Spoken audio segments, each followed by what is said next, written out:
제1 발표를 제1 발표 회사 안전법제의 최신 입법 동향과 향후 과제에 대해서 발표를 하실 한국법제연구원 백옥선 연구위원님 모시겠습니다. 큰 박수로 부탁드리겠습니다.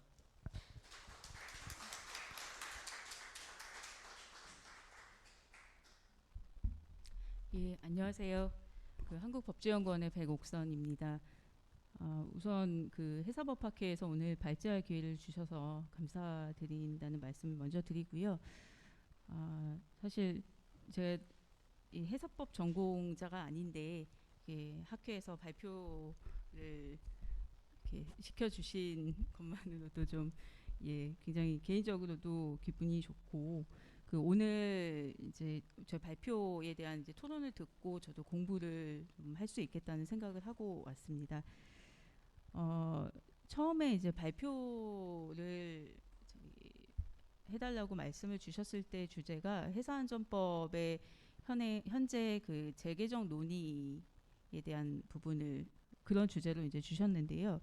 좀 고민을 해보니까 사실 해사안전법이 해상교통안전법으로 88년도에부터 시행이 됐고 그 이후에 이제 2011년도에 굉장히 큰 변화가 있었습니다. 그러니까 제명을 해사안전법으로 개정을 하고 그 해사안전법이라는 제명을 개정한 것이 단순한 이름의 변경이 아니라 실제로 그 법의 성격을 굉장히 대대적으로 변화하는 것이었거든요. 그럼에도 불구하고 지금까지 논의들을 보니까 해사안전법이나 해상교통안전법 전반에 대한 사안을 이렇게 논문에서 이렇게 발표를 하신 것들은 크게 찾아보기가 좀 어려워서 이번 기회에 기존의 이제 해상교통안전법에서부터 해사안전법으로 이제 개편이 되고 그 이후에 지금까지 어떻게 오고 있는지를 간략하게 좀 자료에 좀 담았고요. 그 이후에 다시 그 검토 결과를 토대로 지금 해사안전법이 그렇다면 어떤 문제를 갖고 있는지 그 법 체계적인 문제뿐만 아니라 내용적인 부분의 문제점도 설명을 드리고 앞으로 해사안전법에 대한 입법 과제를 말씀을 드리려고 합니다. 내용이 굉장히 사실 좀 방대해서 제가 발제 시간이 20분인데 그 시간 안에 다 말씀을 드리기는 좀 어려울 것 같지만 최대한 좀 이미 해사안전법에 대해서는 다 전문가 분들이 계시는 학회다 보니까 간략하게 좀 넘어가도 괜찮지 않을까 생각을 하고 있습니다. 제가 사실 PPT로 작성을 이제 못하고 논문 형식으로 쓰다 보니까 지금 이 화면을 띄운 게 큰 의미가 없어서 발표 자료집의 페이지를 보면서 말씀을 드리겠습니다. 15페이지를 한번 봐주시면요.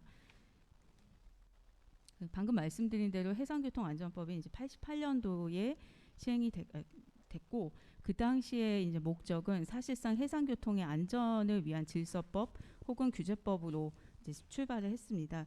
근데 2011년 6월 달에 해사안전법으로 개정이 됐고 이때 이제 개정은 국회에서는 물론이고 전반적인 체계 그리고 해수부에서도 이 법을 해사안전 전반에 관한 기본법으로 만들겠다라는 취지로 이제 전면적으로 해사안전법 개정을 했습니다. 그런데 이제 제가 굉장히 좀 의문을 가졌던 것이 이 해사안전법이 기본법적 성격을 갖고 있다라고 생각하시는 분들이 많이 없었고요. 기존의 이제 해상교통안전법과 마찬가지로 실제로 규제법의 성격을 거의 갖고 있는 법이다라고 실무 쪽에서는 많이 보고 계셨기 때문에 이 해사안전법에 대한 정확한 이해가 좀 부족하지 않았나 하는 생각을 했습니다. 15페이지 다운표를 한번 보시면 국회에서 2011년에 이 개정을 할 당시에 해상교통안전법이 제정된 이후에 해사안전 분야의 일반법처럼 인식이 되면서 각종 ISM을 비롯해서 해역 지정, 해양 오염 방지를 위한 해역 지정이나 이런 제도, 출항 통제 같은 것들도 다 같이 이 법에 들어오게 되면서 이 법이 실제로는 그 해상교통안전법으로만 그 성격을 부여하는 게 좀 적절하지 않다는 그런 논의가 있었고 기본법으로 변경을 한다라는 내용을 명확하게 국회의 심사 과정에서도 논의를 한 바가 있습니다. 그래서 이 해상안전법은 그 당시에 이제 기본법이라는 이름을 붙이지는 않았는데요.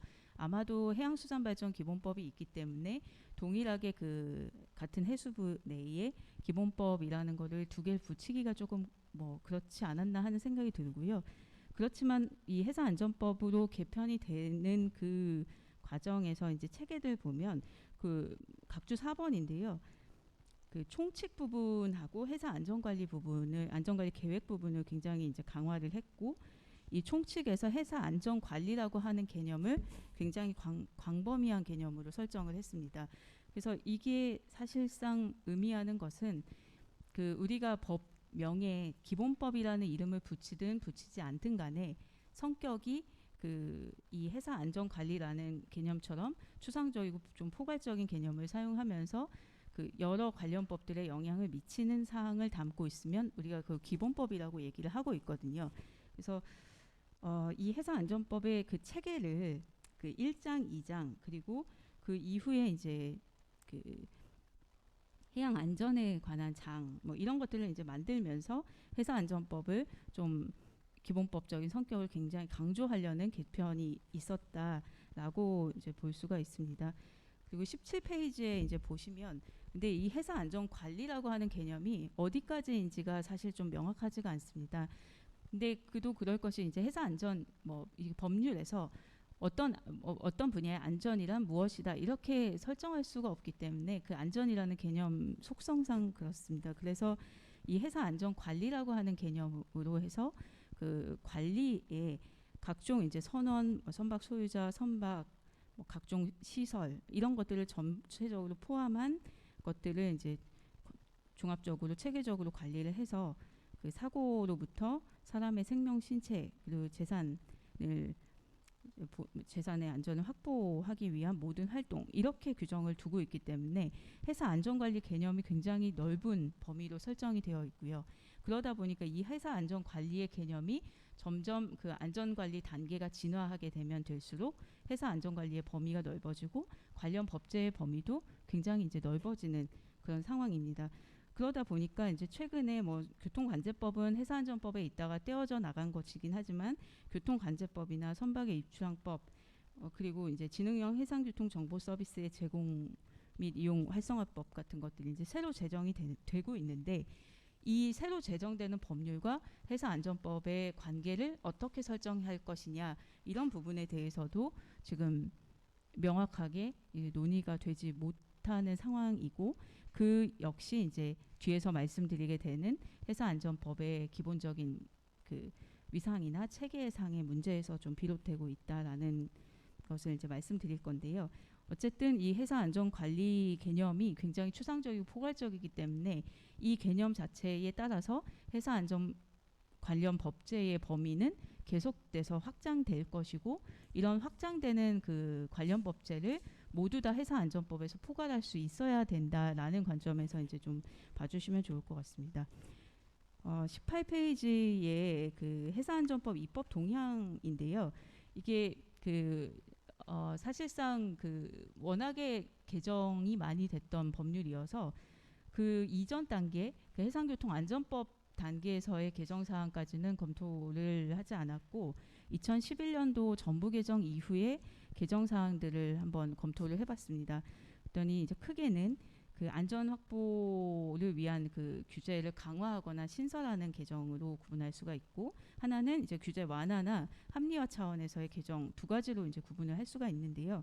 그 2011년도 이후에 개정된 사안들을 쭉 이렇게 검토를 해보니까 사실상 해상안전법의 주된 개정 사항은 여전히 그 구 해상교통안전법에 있던 그 규제 분야에 대한 그 개정에 좀 훨씬 치우쳐져 있는 상황이라고 보여집니다. 그래서 해상안전법이 그 기본법으로 제정이 이렇게 실제로 전환이 됐음에도 불구하고 여러 가지 규제 사항이 규제법적 사항만 해상안전법에서 대체로 개정이 되다 보니까 이게 사실 해사안전법의 기본법적 속성을 강화하는 개정보다는 그 해상교통안전법에 있던 내용들이 계속 이렇게 발전해 오는 단계다 보니까 더더욱 해사안전법을 기본법으로 보기는 어려웠던 그런 것이 아닌가 그런 생각이 들었습니다. 그래서 20페이지에 이제 보시면 그 해사안전법의 법체계하고 내용상의 이제 입법적 문제를 좀 서술을 좀 했습니다. 이 내용은 뭐 개별 분야에 대한 분석이 아니다 보니까 조금 러프하게 설명을 좀 했는데요. 일단 체계상의 문제로는 그 몇 가지를 좀 들어봤습니다. 첫 번째가 그 법률의 위상하고 규율사항이 조금 조화되지 못한다라는 건데요. 이게 말씀드린 대로 해사 안전관리에 대한 범위가 넓으면 그 이게 해사안전법에서 기본법적인 역할을 하기 위해서는 그 해사안전관리에 관한 법률을 해사안전법에서 이렇게 포괄적으로 관장할 수 있어야 되는데요. 그 정책적인 방향성이라든가 어떤 식으로 이제 운영이 돼야 되는지에 대한 방향이 일치해야 되지만 지금의 이제 해사안전법에 보게 되면 그 21페이지 중간 부분인데요. 그 사실상 그 기본법에 대한 내용은 1, 2, 7장에만 국한이 되어 있고 나머지 3, 4, 5, 6은 완전 규제법인 상황이기 때문에 사실상 앞에 그 기본법적인 요소하고 뒤에 이제 규제법적인 부분이 한데 섞이면서 여러 가지 그 해사안전법의 기본법적 성격을 굉장히 저해하는 상황입니다. 그래서 그 해사안전법 3조의 적용 범위를 보게 되면 이게 국법에서 그 해상교통안전법 그 규제법이었던 당시에는 이 적용 범위라고 하는 것이 적절한 형태이고 규제법에서는 적용 범위를 굉장히 구체적으로 설정하여야 이제 좋은 법이 됨에 반해서 기본법에서는 그 적용 범위를 줄이면 줄일수록 사실상 그 해당 분야의 그 정책 방향성을 그 되게 제한하는 효과가 나옵니다. 그러다 보니까 사실상 기본법에서 특히나 안전에 관한 기본법에서는 안전이라고 하는 것은 계속해서 이렇게 발전시켜 나가야 되는 개념으로 봐야 되기 때문에 기본법에서 적용 범위를 정한다는 것도 적절하지가 않은 형태라고 볼 수가 있습니다. 근데 이제 해사안전법은 어쩔 수 없이 뒷부분에 규제 사항들 때문에 그 적용 범위에 대한 규정을 여전히 이제 두고 있고 이런 것들이 굉장히 그 기본법적인 요소랑 규제법적 요소에 관한 이렇게 적절한 수단들을 선택하는 데 있어서 제한이 되는 문제가 생깁니다. 그래서 이게 뭐 대표적인 문제점 중에 하나이고요. 두 번째는 그 다른 법률과의 관계입니다. 이게 사실은 어떻게 보면 기본법이라면 이게 해사안전법이 기본법이라고 이해되지 못하는 이유 중에 하나가 그 해사안전 관련 법제와 해사안전법이 어떤 관계에 있는지가 명확하게 법률에서 나타나지 않기 때문입니다. 그래서 이 내용은 이제 다른 법률과의 관계의 조항이 없기 때문인데요. 대부분의 기본법에서는 그 관련 법제의 범주를 설정하고 그 관련 법제에 이 기본법이 어떤 영향을 미치는지가 명확하게 다른 법률과의 관계에서 서술이 되고 있습니다. 근데 여기서는 그런 내용들이 좀 없기 때문에 사실상 그 여러 가지 차원에서 이제 좀 뭐 관련 법들을 어떻게 적용할 것인지에 대한 문제가 생기고요.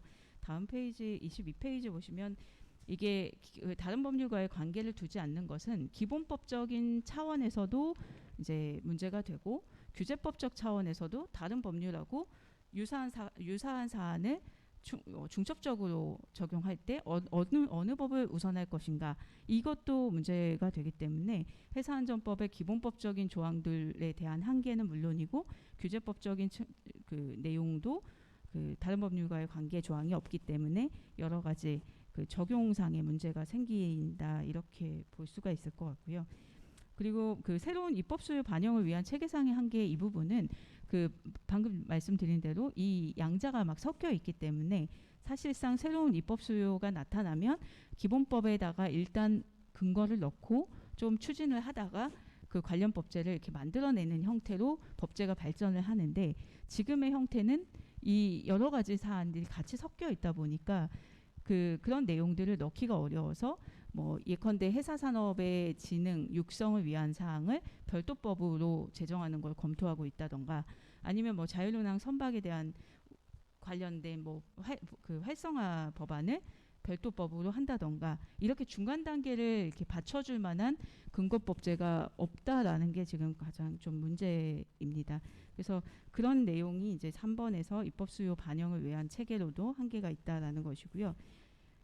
그리고 이제 그 23페이지에 보시면 유사 제도 간의 상이한 법 형식 이 부분도 굉장히 조금 특이한 부분입니다. 이게 통상적으로 보게 되면 하나의 법률에서는 유사한 목적의 제도를 둘 때 유사한 체계로 이제 규정을 하는 반면에 회사안전법의 경우에는 그 24페이지 보시면 굉장히 좀 수역 지정 부분은 유독 좀 혼란스럽게 되어 있고 이 부분에 대해서는 여기 계신 교수님들이 논문을 쓰신 것들을 좀 많이 그 처음에 공부할 때 참고를 많이 했습니다.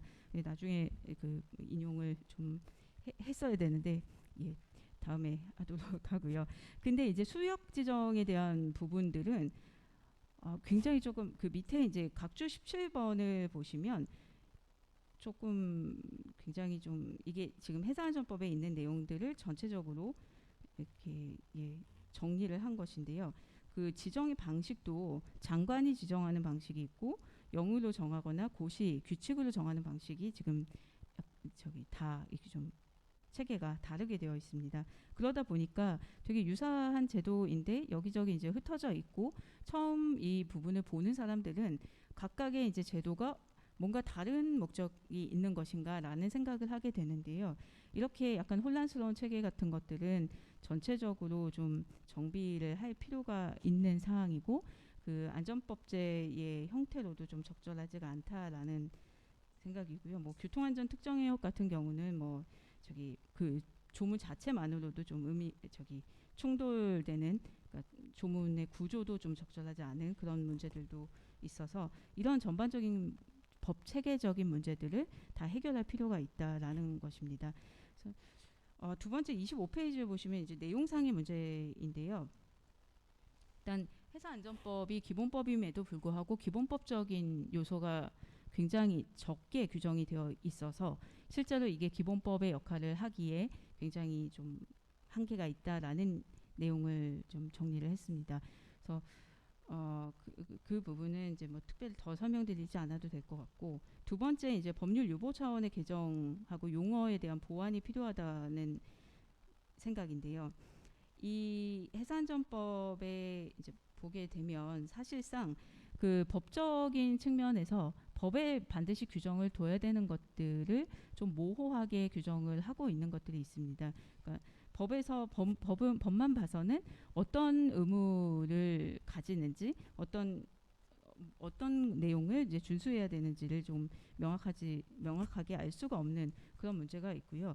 뭐 예를 들어서 그 26페이지 위쪽에 그 항로 지정 제도에 대한 예를 하나 들었는데요. 이렇게 항로 지정 제도에 대한 개념을 정의해 두고 그 교통안전 특정 해역 조항에 가서 다시 항로 지정 제도를 시행할 수 있다. 이런 식으로 이제 규정하는 사례가 사실상 이제 없다고 보시면 되고 이렇게 규정하게 되면 이게 과연 그 보는 사람 입장에서는 그 이분이 규제를 받아야 되는 사항인지 명확하게 알지 못하는 그런 문제들도 좀 있습니다. 그래서 이런 차원의 전반적인 정비가 좀 필요한 상황이고요. 그리고 좀 더 이제 검토가 필요한 사항 중에 그 해상안전법에 쓰고 있는 용어가 굉장히 유사하면서도 좀 다르게 그렇게 쓰여 있습니다. 그래서 이게 원래 그러니까 일반적인 용어로 해석이 될 수 있으면 사실상의 용어 정의를 하지 않고 그냥 일반적으로 우리가 사회에서 사용하는 용어로 해석을 하고는 있는데 그 해상이나 해양 이런 것들을 이제 이렇게 곳곳에서 다르게 쓰고 있고 해역, 수역도 마찬가지고 지정, 설정, 뭐 항행, 항해, 통항 이런 쪽은 저 항법에 가면 그 각각의 이제 그 협약의 내용을 이제 번역하는 과정에서 동일한 단어를 다르게 쓰는 그런 문제들이 좀 있습니다. 그래서 이게 사실상 어떻게 보면 큰 문제가 기본법만으로 해석한다면 이런 것들이 문제되지 않을 수도 있는데요.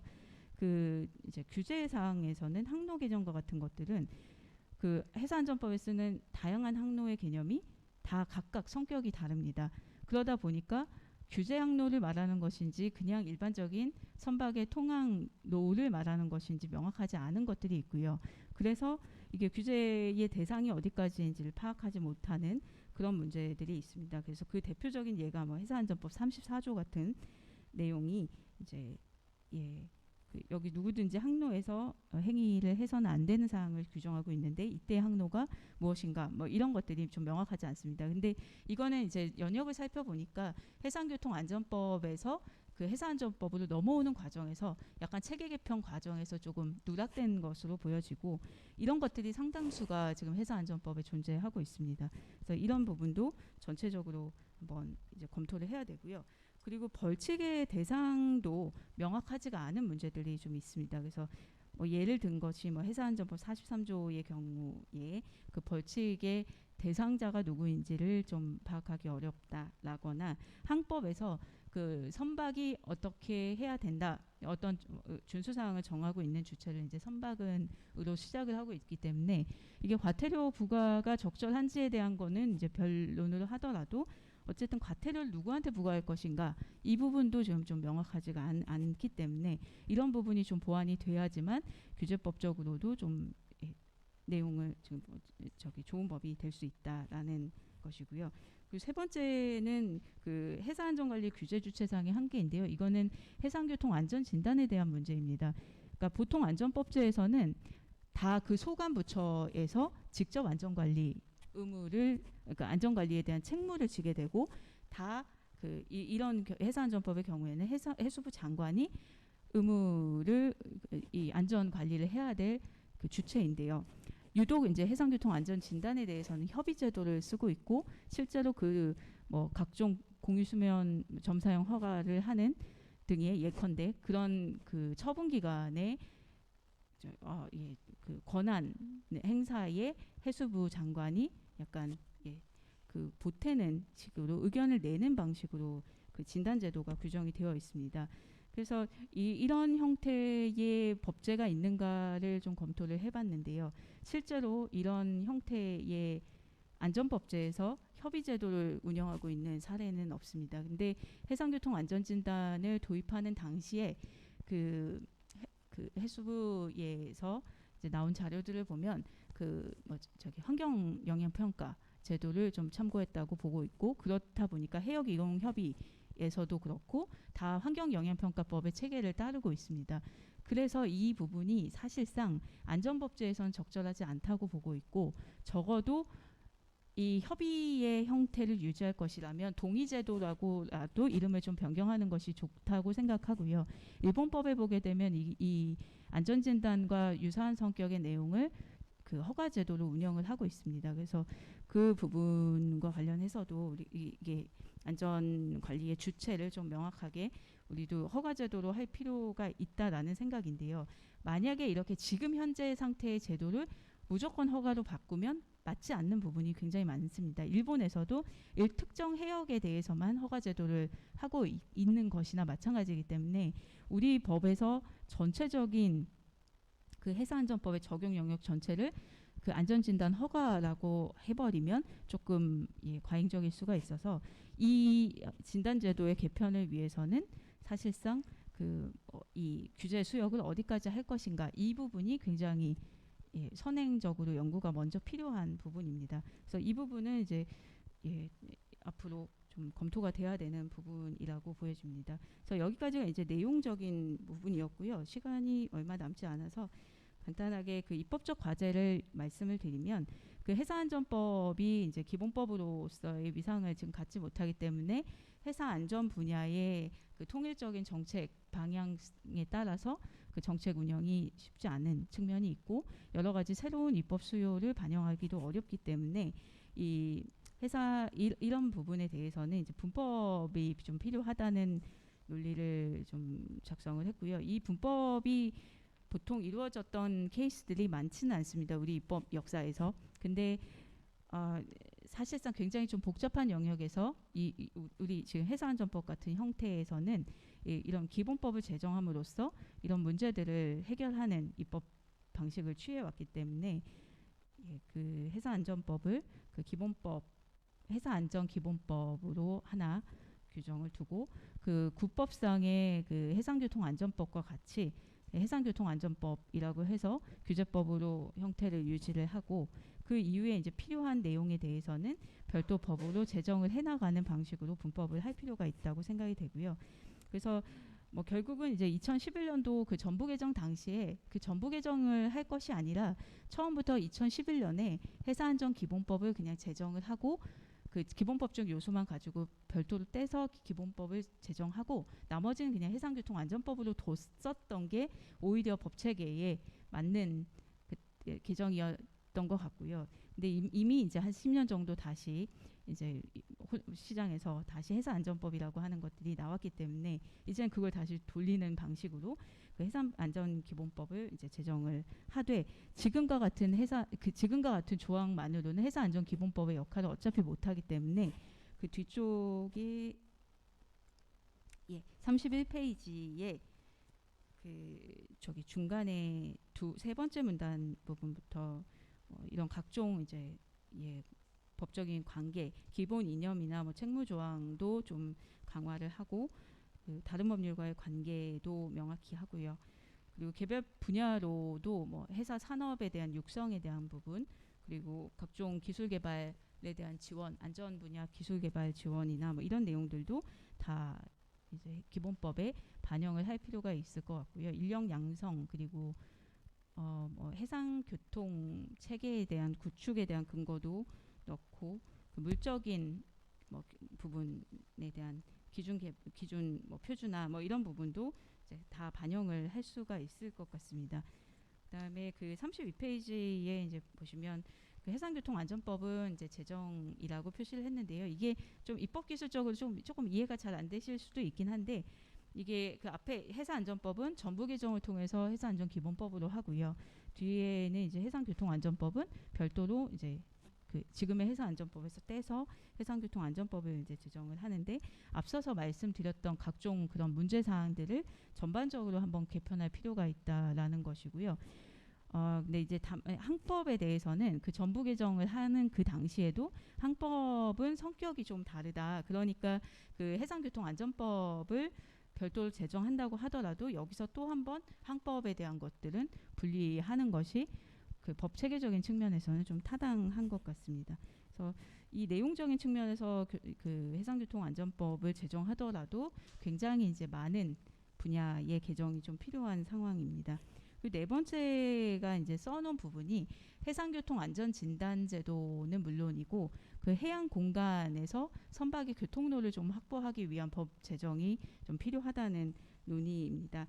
여기 조금 그 여기다가 이제 정리를 하다 보니까 좀 복잡하게 내용이 이제 되어 있는데요. 기존에 이제 항로를 지정해서 운영하지 않았던 그 기존 이제 해사안전법제에 대해서는 이제 충분히 이해가 되지만 앞으로는 사실상 그 기존에 항로를 정하지 않았던 그 상황이 계속 바뀌기 때문에 선박에 운항하는 그 교통로가 계속해서 이제 우선순위에서 계속 밀리게 되는 결과가 나타날 수 있는 상황입니다.